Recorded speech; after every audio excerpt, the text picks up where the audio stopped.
বন্ধু বান্ধৱীসকল এই ভিডিঅ'টো আপোনাৰ বাবে যদি আপুনি এগৰাকী অৰুণোদয় আঁচনি হিতাধিকাৰী হয় বা আপোনাৰ বৰ্তমানো ৯,০০০ টকা একাউণ্টত সোমোৱা নাই বা আপুনি নতুনকৈ আবেদন কৰিম বুলি ভাবিছে নেকি কি কৰিব লাগিব ৯,০০০ টকা সোমাবৰ বাবে আকৌ নতুনকৈ আবেদন কৰিবৰ বাবে কি কাম কৰিব লাগিব সম্পূৰ্ণ ডিটেইলছ এই ভিডিঅ'টোত জনাম মই অংকুৰ যদি আপুনি আমাৰ ফেচবুক পেজটোত চাই আছে ফেচবুক পেজটো ফলো কৰিব যদি আমাৰ ইউটিউব চেনেলটোত চাই আছে ইউটিউব চেনেলটো সাবস্ক্ৰাইব কৰিবলৈ নাপাহৰিব বলক আমি অলপ পলম নকৰি ভিডিঅ'টোৰ ফালে আগবাঢ়ো প্ৰথম অৱস্থাত মই জনাম আপোনাৰ যদি বৰ্তমানো ৯,০০০ টকাটো সোমোৱা নাই কি কৰিব লাগিব তাৰ পিছত মই জনাম নতুনকৈ কেতিয়াৰ পৰা আবেদন প্ৰক্ৰিয়া হ'ব বা আবেদন কৰোঁতে কি ডকুমেন্টছৰ প্ৰয়োজন হ'ব সেই ডকুমেন্টছসমূহ কেনেকৈ উলিয়াব লাগে সেই সম্পৰ্কে জনাম প্ৰথম অৱস্থাত আপুনি ৯,০০০ টকাটো পাবৰ বাবে বৰ্তমান যদি একাউণ্টত সোমোৱা নাই প্ৰথম অৱস্থাত আপুনি কি কৰক নিজৰ বেংকলৈ যাওক বেংকত KYC লাগি আছে নেকি চেক কৰক KYC আপডেট কৰাৰ পিছত আপুনি তাত এটা লক্ষ্য কৰিব আপোনাৰ আধাৰ কাৰ্ডখন লিংক হৈ আছে নাই বেংকৰ সৈতে যদি আপোনাৰ আধাৰ কাৰ্ডখন বেংকৰ সৈতে বা বেংকৰ পাছবুকৰ সৈতে নাম্বাৰৰ সৈতে লিংক হৈ থকা নাই আধাৰ কাৰ্ডখন বেংকত একোখন ফৰ্ম দিব সেই ফৰ্মখন ফিলআপ কৰি পেলাই লিংক কৰি আহক ডকুমেন্টছ কি লাগিব আপুনি নিশ্চয় গম পায় আধাৰ কাৰ্ড লাগিব ফটো লাগিব ভোটাৰ কাৰ্ড লাগিব পান কাৰ্ড লাগিব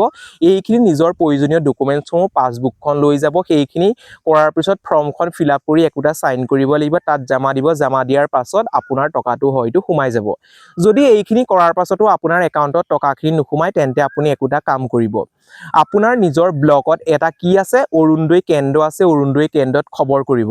কি কাৰণে অৰুণোদয় টকাটো সোমোৱা নাই আপুনি নিশ্চয় গম পায় যদি আপোনাৰ অৰুণোদয় আইডিটো মৰা পৰিলে তেতিয়া হলে আপোনাৰ একাউণ্টত টকা নোসোমায় হয়তো আপোনাৰ পঞ্চায়তৰ পৰা কাটি দিলে কি কাৰণে কাটি দিলে আপোনাৰ ঘৰত হয়তো ভাল ব্যৱসায় আছে বিজনেছ আছে গভৰ্ণমেণ্ট জব আছে যদি এইখিনি নাই তেন্তে আপুনি কি কৰিব অৰুণোদয় যিটো নাম্বাৰটো থাকিলে নাম্বাৰটো আপুনি তাৰ পৰা টুকি লৈ আনিব লৈ অনাৰ পিছত তেওঁলোকে যদি পাৰে অৰুণোদয় কেন্দ্ৰত কামখিনি কৰি দিব যদি তেওঁলোকে নোৱাৰে আপুনি নাম্বাৰটো নোট কৰি আহিব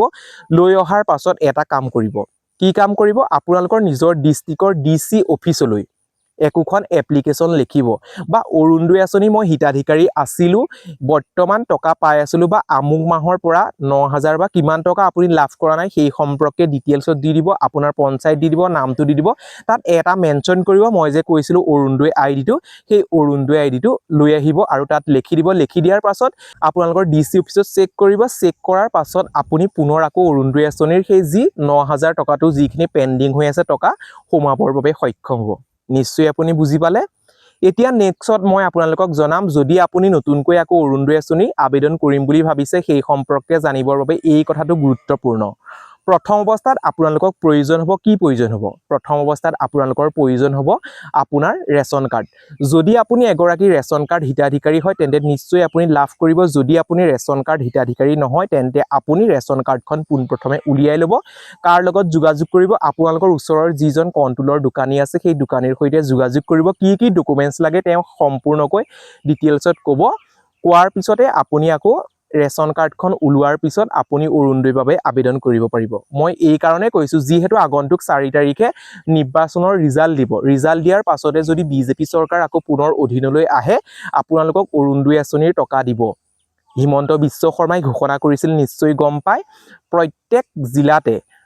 জিলাতে 15,000কৈ অৰুণোদয় আঁচনি নতুনকৈ দিব টোটেল কৈছিল যে তেওঁ কিমান দিম বুলি কৈছিল 15 লাখ অসমত আকৌ পুনৰ অৰুণোদয় আঁচনিৰ বাবে নতুনকৈ আবেদন প্ৰক্ৰিয়া খুলি দিব নিশ্চয় আপোনাৰ যদি বিশ্বাস আছে বিজেপি চৰকাৰ আহে বিজেপি চৰকাৰ আকৌ পুনৰ অধীনলৈ আহে নিশ্চয় আপোনাক অৰুণোদয় আঁচনি দিব সেইবাবে এইখিনি কাম কৰি ৰাখক প্ৰয়োজন হ'ব ইনকাম সাৰ্টিফিকেটখন প্ৰয়োজন হ'ব আপোনাৰ ৰেচন কাৰ্ডখন সেই কাৰণে মই কোৱা কামখিনি কৰি ৰাখক নিশ্চয় আপুনি অৰুণোদয় আঁচনিৰ তালিকাত অন্তৰ্ভুক্ত হ'ব নিশ্চয় আপুনি বুজি পালে আৰু ৰেচন কাৰ্ড থাকিলেই যে আপুনি অৰুণোদয় আঁচনি টকা পাব তেনেকুৱা নহয় কিছুমান গাইডলাইন আছে গাইডলাইনসমূহ মই ক'লোৱেই আপোনালোকৰ ঘৰত গভৰ্ণমেণ্ট জব থাকিব নালাগিব আপোনালোকৰ ঘৰত ভাল ব্যৱসায় থাকিব নালাগিব আপোনালোকৰ ঘৰত পেঞ্চনাৰ থাকিব নালাগিব যদি এইখিনি নাথাকে আপুনি এগৰাকী বিধৱা হয় আপোনালোকৰ ঘৰত গভৰ্ণমেণ্ট জব নাই আপোনালোকৰ ঘৰত ভাল ব্যৱসায় নাই তেতিয়াহ'লে নিশ্চয় আপুনি লাভ কৰিব আপোনালোকৰ ঘৰত যদি কোনোবা বেমাৰী মানুহ আছে ব্যক্তি আছে তেওঁ লাভ কৰিব নিশ্চয় আপুনি বুজি পালে এই ভিডিঅ'টোত সৰু এটা ইনফৰমেশ্যন দিলো যদি ভিডিঅ'টো ভাল পালে প্লিজ এটা লাইক কৰিব আৰু এতিয়ালৈ যদি আমাৰ ফেচবুক পেজটো ফলো কৰা নাই ফেচবুক পেজটো ফলো কৰিব যদি আমাৰ ইউটিউব চেনেলটো সাবস্ক্ৰাইব কৰা নাই ইউটিউব চেনেলটো সাবস্ক্ৰাইব কৰিবলৈ নাপাহৰিব আজিলৈ ভিডিঅ'টো ইমানেই, আকৌ পুনৰ নতুন এটা ভিডিঅ'ত লগ পোৱাৰ আশাৰে ধন্যবাদ।